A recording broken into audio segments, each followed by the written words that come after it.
up that old fossil.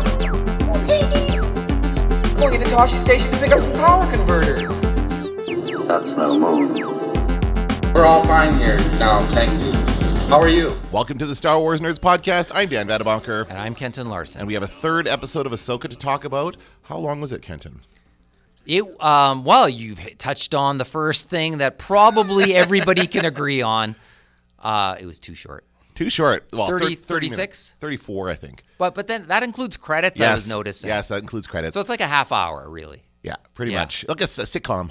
It's, Yeah, it's like an episode of right. Seinfeld. A half hour plus 6 minutes of special effects wizards. Well, that is the biggest issue people are having with it, because I have some other issues with it. Well, I mean, we can discuss this. Are we going to start with our overall feeling about the episode, and then we'll discuss some specifics like we did Sure. last time? Yeah. Go ahead. You go first. I honestly, again, I thought it was a little bit boring. It was a little bland. I find the pacing to be weird. I don't know why. There's like pauses in the conversation that seem drawn out, like they're deliberately slowing it down or something. I don't know. Maybe that was just weird, something about this episode.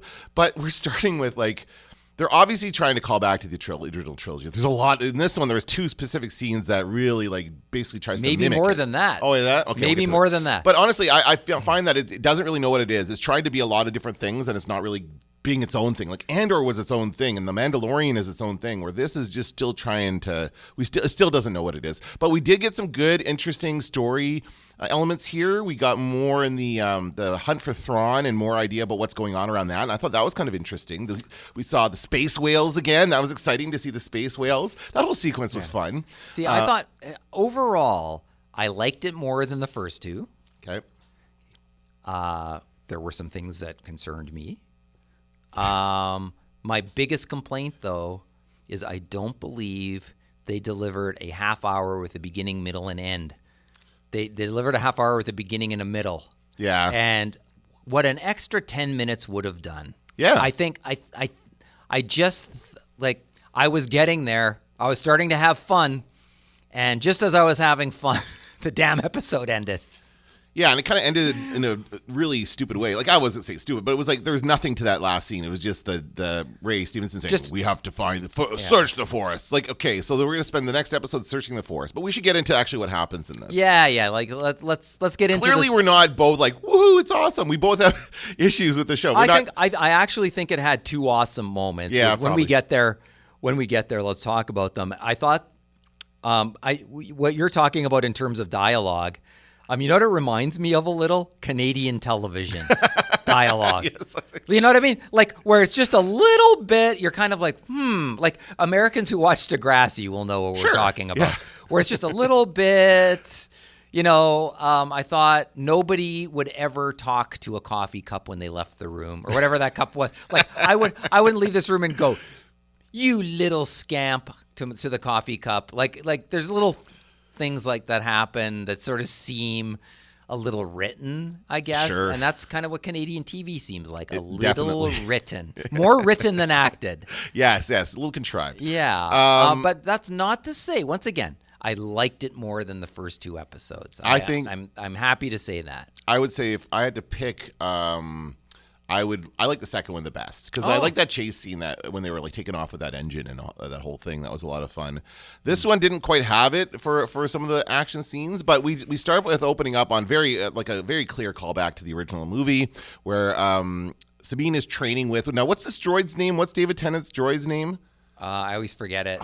It's Hu Yang? Hu Yang. It's not numbers and letters. It's like, Yeah. is this the first droid to not have a number letter based name? Well, based on his name and his skill with the sabers and his names for the moves, he is like a version of Japan in the Star Wars universe. It seems like, or an Akira Kurosawa style samurai droid. I think he's actually a Jedi training droid. I think that's what he is. That's his whole purpose is because he's got 4 arms, right? For these. I love the training lightsabers that are just beams and are like it's like Beat Saber. Yeah, it's like I measuring like the angles and that kind of stuff. That's cool. I thought that was very cool. I thought he is very cool. Yeah. David Tennant is cool as the voice. He's a good droid. He's a good droid voice. Yeah. I don't think we ever need to hear with the blast shield down, I can't see anything. Well, there's my- the first one. Now, I guess this is going to reveal an issue that I have with the first movie, but I never understood that in the first film. Why would you design a helmet where you couldn't see at all? And I was going to say about this helmet in this scene, it looks like a fencing helmet, but you can see through those, right? Like, what is the purpose of this helmet that you'd be putting on? Like, what are these circumstances where you have to shield your eyes, but it's okay to be blind? Yeah. I don't know. You're preventing permanent blindness by giving yourself temporary blindness using this helmet. I would rather that they create a special helmet for Jedi trainees. Maybe that's what this is. Maybe it is. Maybe that. Hey, you just came up with the best reason why this thing exists. Yeah. Because, it doesn't make, like, blinding sunlight in my eyes. I'll just pull down this thing. It's too late. You've already been blinded at that point. Yeah. In the first film, I think they were trying to refer to something in the first movie, but they didn't really know what it was. Right. This one is I can't remember what I was going to say. This one is more deliberate, I think. But maybe if you're welding, but then you're still blind with the blast shield now. I don't know. Anyway. Hey, they deprived us of our flash dance moment where she takes the helmet off and the hair tumbles down because she cut it off. She cut all her hair off, yeah. That's my least favorite moment in every movie, where the helmet comes off and you realize it's a woman and you're supposed to go, oh my God, a woman can fence? It's the worst. Or be a Jedi. So I thank you, Dave Filoni, for not putting the flash dance moment in there. Right. Although, I guess, they did that deliberately because she will be wearing a Mandalorian helmet at some point. You got to imagine she's going to get geared up. We've already seen it, so yeah. Yes. Yeah. So, and then they talk about that a little bit in this whole opening sequence of her training. She doesn't seem to have any ability with the Force at all, which is weird because you think that that's the first indicator that somebody should be trained as a Jedi, is that they can move some stuff around or they can do something with the Force, but she doesn't appear to be able to do anything. She says, and then Ahsoka says, talent is a factor, which made me think of the Sparks song, Talent is a Virtue, so maybe it's just like anything. Some people can write, some people can't, but everybody can learn how. I guess. So we'll see how that goes. It's clearly she spent like 10 minutes looking at the coffee cup and trying to move it. Yeah. Or does that come later? That comes later in the episode, I think. I'm moving ahead. But then we cut to Hera, who has to meet with the council, I guess. These are a bunch of senators, 5 senators. And they made a point in the beginning of this saying, so-and-so's one of them. What does that mean? I don't know that reference. Oh. Now here's the second time that we have to look to our Rebels friends to, like, we don't know what the purpose of the droid is. That might have been in Rebels. We don't know who the name check was here, but that might be probably someone who's a super fan of Clone Wars or Rebels was probably like gushing during that moment. But it was great to see Mon Mothma again. But I got a problem with this scene too. All right, what is it? Go ahead. No, you go ahead. No. Well, I was going to say, so this is Hera, and she's coming and she's talking to the panel, and once again, like I'm actually happy the First Order blows up the planet that the New Republic is on in A Force Awakens because they seem to be completely incompetent. Of course they are. You're just going after your friend Ezra, and you want us to assign things. You want us to. You're put trying some to money. Manipulate us into funding your search for your friend. You mean Ezra, the rebel hero who rid the galaxy of Thrawn? You mean that guy? Yeah. Like, that doesn't make any sense. No. You're coming off the victory, the Death Star exploding, blown up again, the second Death Star blown up again, Luke Skywalker destroying Darth Vader. This is the best minds that was working behind that. I'm curious as to the election process as far as how they got these guys. Like, how soon after they blew up the Death Star did they have elections? They have to have done something because they say, we are senators, we are representing the people, right? This one guy in the green did not fight. She makes a point of like, oh, just wanted to wait and see which side won, hey? And she makes a little jab at him. I don't like that they're all holograms. Can't some of them be in person? I don't know why that is like that, but I think it's like that because they literally were not on set. Okay. I think so. They shot that Mon Mothma thing when she was shooting Andor, probably, and they did. I mean, they took some measures to make her look older here for sure. And I love seeing Mon Mothma. Like, thanks to Andor, now she's one of my favorite characters. I also thought that when she said, You haven't been to war.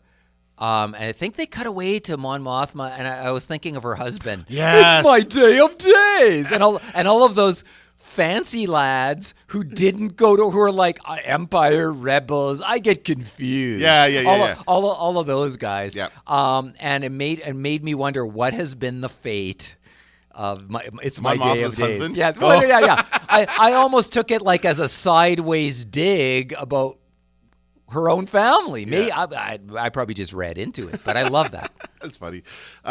So she gets denied basically in this scene. She asks for the resources to chase after. Now, Ahsoka and Sabine have already gone. They're on their way. Yep. They're chasing them because they have a tracker on it. But now Hera's getting shut down. And we also learn in this scene that Hera has a son.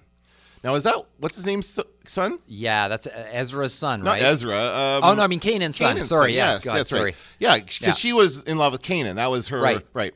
So that was an interesting. Now, I believe he is in Rebels, right? That kid? No, he was not born. Was he not? No, not at all. Who am I thinking of then? I don't know. See, look at us. We're look at what terrible Star Wars fans we are. You speak for yourself. I know Rebels. Rebels. He was not in Rebels. So you know for a fact he was not in Rebels. The kid? Yeah. No, they did not have a child together. They did not have a child. No, that's a new piece of information they've revealed here. Really? Yes. Well, I thought I could swear. Well, we'll look it up after. I mean, I thought that for sure he was in Rebels, but remember, I did not watch every episode. I watched some, so I might be confusing him with another kid that was in Rebels, probably. I don't remember there being a kid in Rebels other than Ezra being the kid. He was a kid. He was kind of a kid at the beginning. So anyway, she gets shut down. I guess we come back to the son later on. We see him. He's got green hair, but he still looks human. He doesn't have head tails like she does. Or something. Weak genes. I was thinking she must have very weak genes because all he gets is some streaked hair. That's it. That's it? Everything That's else all? is from Kanan. But okay, so she gets shut down. Then where do we go? We go back to Ahsoka. They're talking. This is the coffee cup scene. And again, this kind of stuff just is boring to me. I'm not interested in this relationship.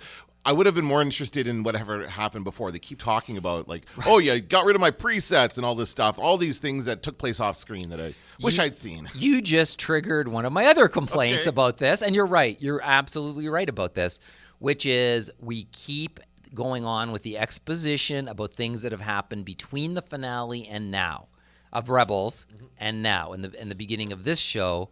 And the flashback would be a stronger way to present that to us. Now, maybe they're saving some of that cool stuff for later in the series, and I don't blame them if they are. But yeah, you're right. There's a certain amount of sitting around and remember that time, and like the beginning of Attack of the Clones, where it's like, remember when we fell into that nest of whatever, and they both chuckle, and everyone in the theater's like, oh God. Yeah. Like it's the ultimate in-joke kind of thing, and this has a little bit of that as well. Yeah. But then things get interesting, and they actually come out of hyperspace and discover what they're building. And I swear to you, Kenton, did you think it was another Death Star? I know, I didn't think it was a Death Star, but I knew it was a hyperspace ring. I mean, you just look at this bastard. Well, I didn't really understand what it was when I saw it, but is this a thing that exists in the Star Wars universe? Have we seen something like this before? Obi-Wan's ship flies into the hyperspace ring, and then it gives a boost, and that's just a massive version of that. Yes, it is. You're right. Yeah. It is. Okay. So it's cool. Yeah, it's a good idea. It's interesting that they're going to use this to travel to another galaxy. So it's like a super souped up hyperspace engine that they're going to use to go get Thrawn, who's in a different galaxy. So all that stuff was interesting. And yes, I agree. This is where I really perked up, and I was like, okay, here we go. This is cool. I like the actress who's the villain, the blonde villain, and whatever her name, I don't remember. And she's in the ship, chasing them. And there's something, she acts like she's been under hypnosis, or like she's like a voodoo, like she's just. There's something about her body language. I like what the actor does there with that body language. She looks menacing, and she's not a menacing sized person. What do you think about the design of the ships? They remind me of the old Jedi Knight ships, actually. Yeah. Very much. What do you think? Why? They look like old fighter planes, like old World War II fighter planes. So I think there's a deliberate attempt there, and I think that's a callback to a little bit of the Phantom Menace in the trilogy. There was a bit of that to that movie. Yes, and more New Hope stuff in the scene. Like it's the escape from the Death Star. It is, although not shot- as good. I gotta say, this scene was not nearly as interesting or exciting as the. Well, the escape from the Death Star, where you even get the "here they come" and like some of the lines were verbatim from A New Hope. And once again, like we're at the point where we all know A New Hope exists. Even newcomers to Star Wars know the original. Like, who doesn't know the original film? Is that fan service? I don't know what it is. I guess it's a little fan servicey, but I don't think every new Star Wars franchise needs tons of callbacks to go, remember Star Wars? Like, remember when that was cool? Like, it's just a little heavy in this one. I feel like he's trying to make his own version of Star Wars. Like Dave Filoni's, this is the way I would do it.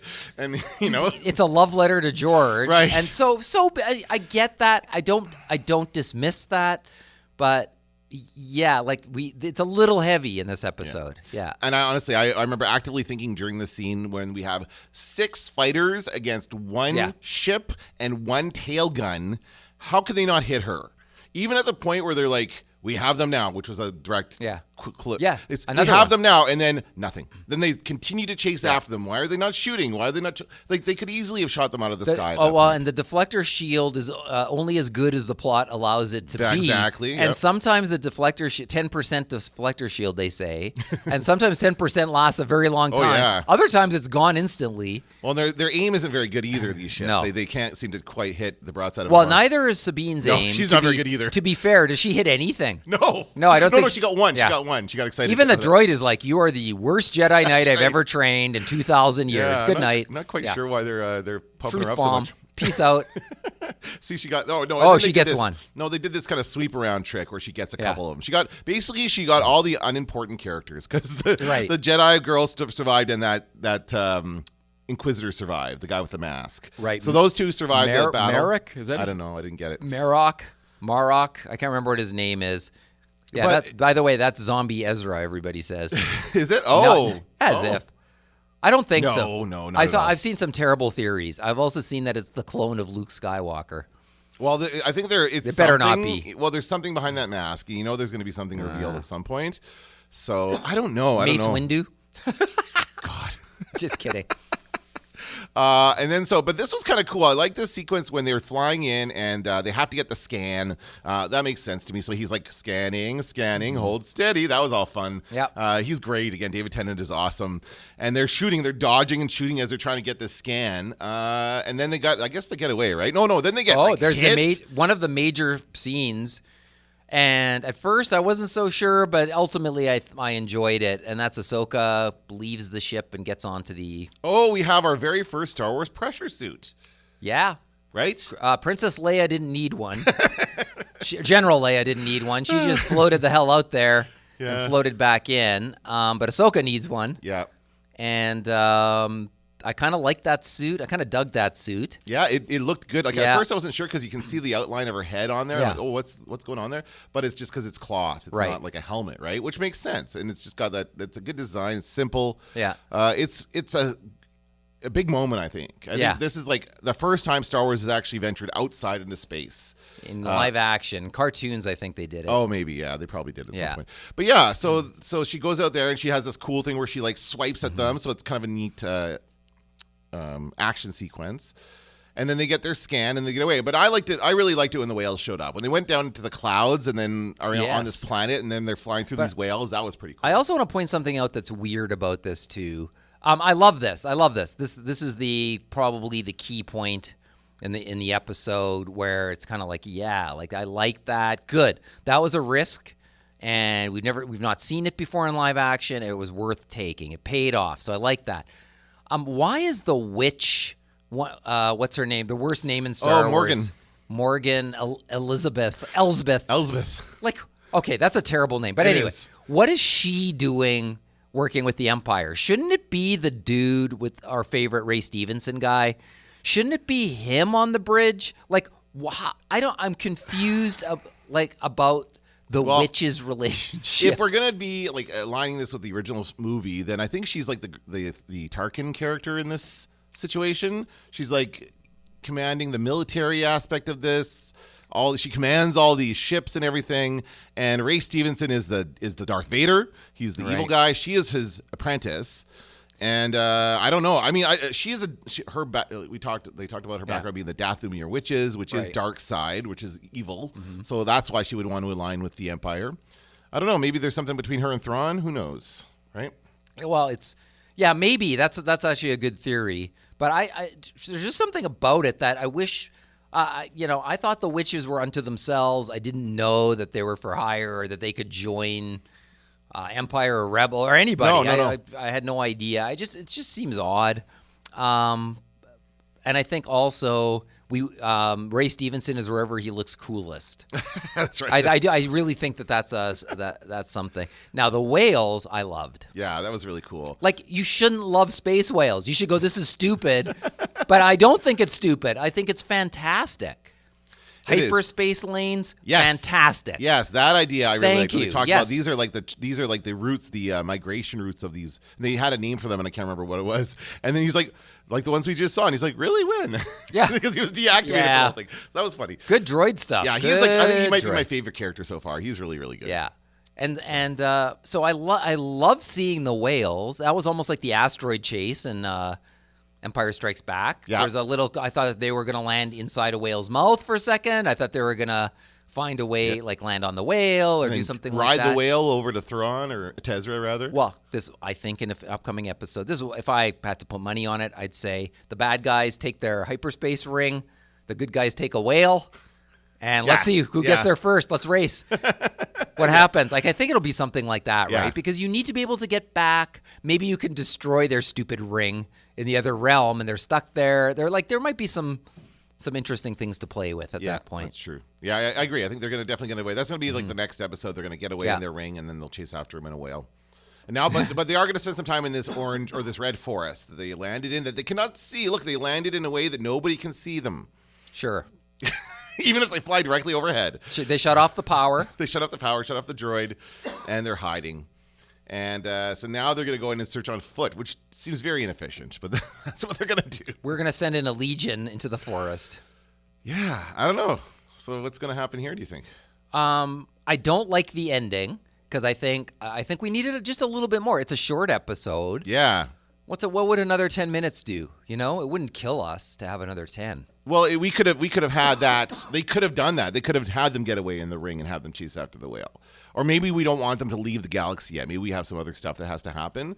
But I guess we have to have Hera catch up is what's going to happen. Hera's got to show up with probably. Yeah, I think Hera's going to go anyway, even though she doesn't have permission. She's going to hop in the Phant or the Ghost, which one, the bigger one, and grab Chopper and Zeb and join them to help. And then they'll get in the whale and go. Maybe we'll go back to that drinking hole where Zeb hangs out with Dave Filoni and the other directors of The Mandalorian. Was that Mandalorian? Yeah. Yeah. That's right. Maybe that's where we'll. Kim's Convenience will be there too. I hope so. Yeah. But it didn't occur to me. I forgot about Zeb being in play. That's a good prediction. What's his name could be in there too. Paul's son, young Kim, he could be in there too. The Mandalorian, if he's already, is he doing the work already for the rebellion, or for the New Republic, like that New Deal? I'm not sure. Like, I'm sure somebody's created a chart showing where they are with relation to each other, but I think it's around the same time. Yeah, I think these series are happening concurrently. So yeah, I think that in this universe right now, Mando is over just hanging out with Grogu and doing his thing. Yeah, and the other Mandalorians too, right? Are they hanging out with him? They're all on. They were. Well, at this point, though, I'm not sure. This is around the same time. I don't know if we specifically know that, though. Does it pick up where season 3 of The Mandalorian left off, or is it concurrent with some other season? I don't know. I presume that this picks up because we're picking up with Ahsoka after last time we saw Ahsoka. So that was in the Book of Boba Fett. So she is already right. So she's already seen Luke and Grogu. That's all happened. Yeah. All right. So so that's around. It could be around the same time as season 3 of The Mandalorian. Yeah. So all those characters are in play. We could see any of those guys. Even Luke. Even Grief Karga. That'd be fun. We are gonna save Luke Skywalker for whatever movie Dave Filoni makes at the end of all this. Yeah. Yes. Did you see that the first episode? Disney announced the first episode had 14 million viewers. Oh, okay. Is that good? Well, I think it's good because I saw something. They must think it's good. Otherwise, they wouldn't have told us. Well, there's that sketchy place that always says it can measure streaming. Yes. I can't remember what it's called. No, I know what you're talking about. I don't remember what they're called. It's never, you can't believe it, and they said it had 1 million or something, and it was like a big failure. So I think Disney announced how many had actually watched it because it was way more, 14 times more. Mm-hmm. Now, I don't know. Is that repeat views? Is that like, I don't know. I'm not just reviews over a week. Like they never give you much. They just tweeted 14 million viewers or something. And once again, it doesn't account for groups of people watching it in one room, I'm sure. Or password sharing even. Like, I don't know. Who knows? I mean, it's probably counting views. They probably can count that. Probably. 14 million views. You're right. It probably could be multiple times. But I don't know what that matters. Is that a worldwide audience? Like 14 million doesn't seem like huge. I think the series is only in North America right now. I'm pretty sure. Oh, okay. I think this is the first one. Maybe I'm wrong. I think I heard some British podcasters bemoaning that they had to wait, but I'm not sure if they were speculating that they had to wait or if they actually do. Okay, well, let us know, British podcasters, if you're out there, if you're in a different part of the world that does not see Ahsoka yet. I don't know why they would do that. This might have just been a pessimistic prediction about what might happen, but I'm fairly certain I heard a couple of British podcasters talking about that. Okay.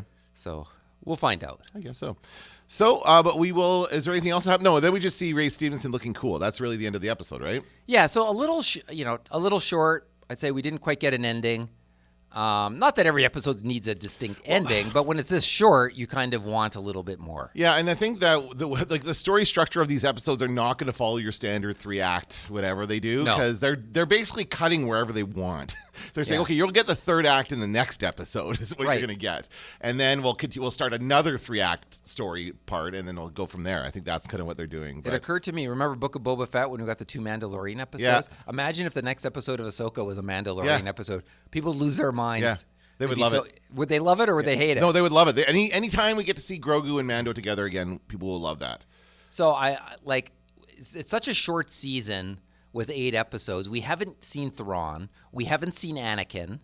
And we will absolutely see both of them.